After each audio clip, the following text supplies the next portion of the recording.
singing at Olympic Park when I was 4. For most of her career, Connie Francis was presented as America's sweetheart, wholesome, controlled, and carefully protected from scandal. But behind that image was a woman whose desires were constantly managed by others. In the 1,950 seconds and 60 seconds, Connie Francis was not encouraged to explore attraction, she was instructed to suppress it.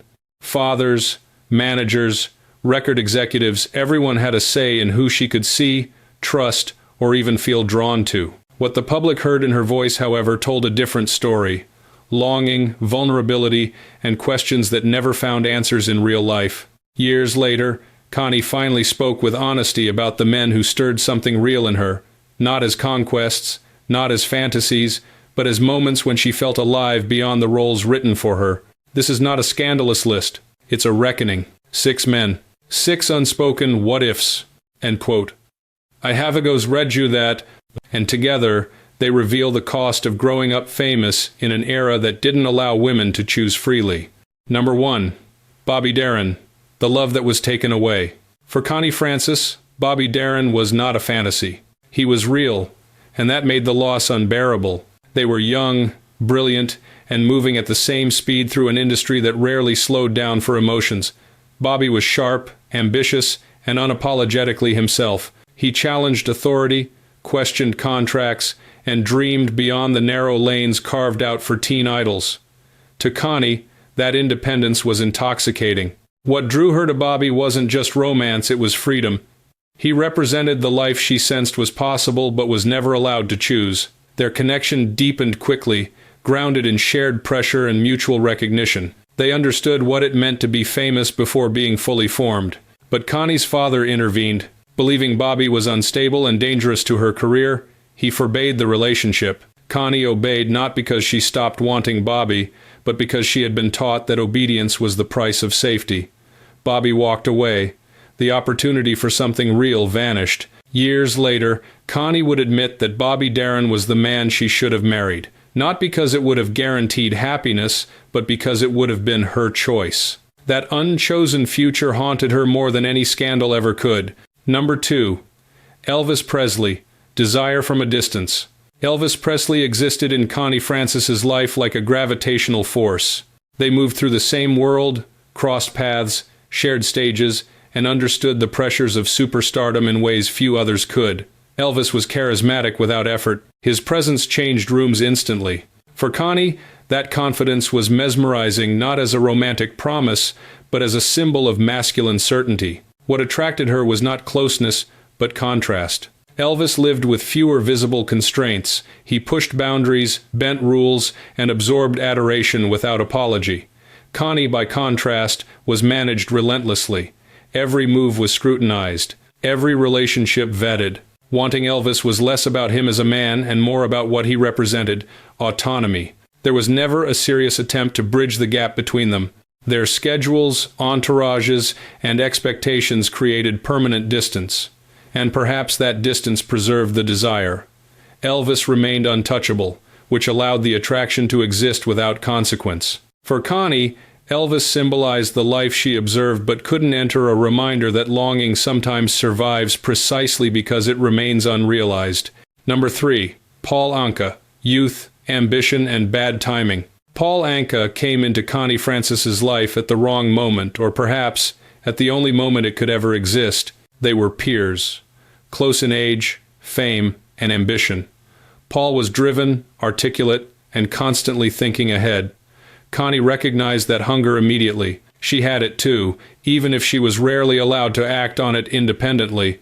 Their attraction felt lighter than the others, less tragic, more playful.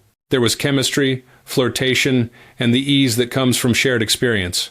Paul understood the grind, the interviews, the loneliness of hotel rooms, the exhaustion of being on all the time. But they were still growing up. Neither had the emotional space to anchor something serious. Fame accelerated their lives but delayed their maturity.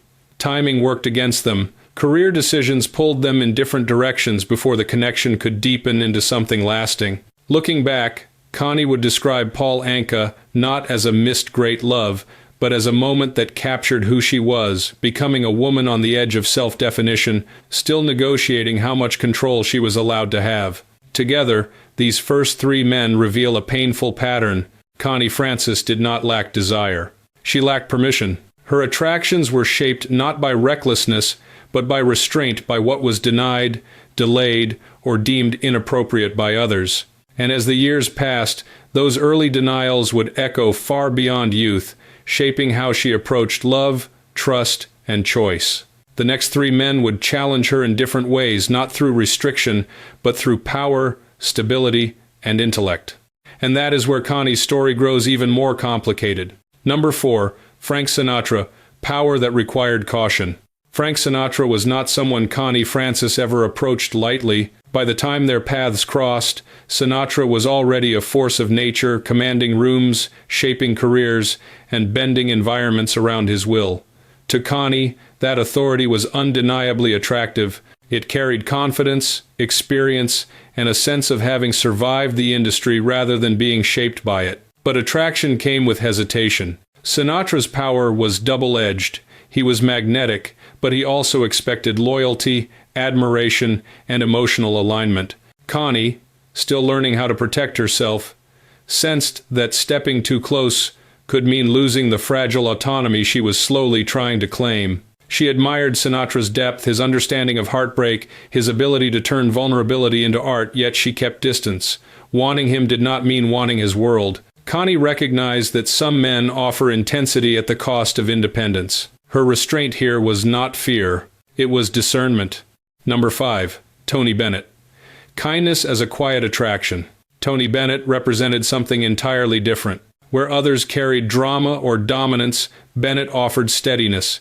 He was courteous, attentive, and deeply respectful not only toward Connie, but toward women in general. That decency stood out in an industry that often rewarded ego over empathy. Connie was drawn to Tony not because he dazzled her, but because he made her feel safe. Conversations with him didn't demand performance. There was no pressure to impress, no need to negotiate power. Bennett listened carefully, spoke thoughtfully, and treated emotional presence as a virtue rather than a weakness. For Connie, that kindness was seductive in its own way. Yet, even here, the attraction remained restrained.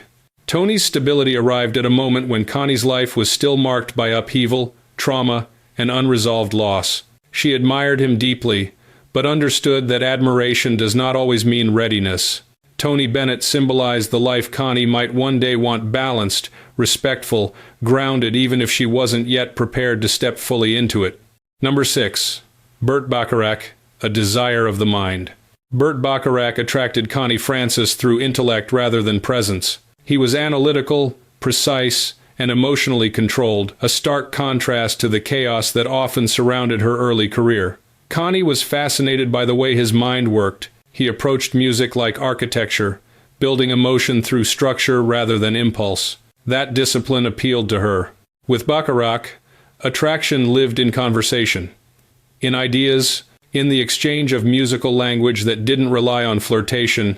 Connie respected how seriously he took his craft, how carefully he chose his words, how little he relied on spectacle, but that same control created distance. Bacharach's emotional reserve made intimacy difficult. Connie sensed that entering his world would require adaptation, a quiet reshaping of herself she was no longer willing to attempt. She had already spent too many years being molded by others' expectations, so she kept the attraction where it belonged, in admiration. Burt Bacharach represented the kind of connection that nourished her mind but did not ask for surrender, and that, in the later chapters of her life, mattered more than fantasy.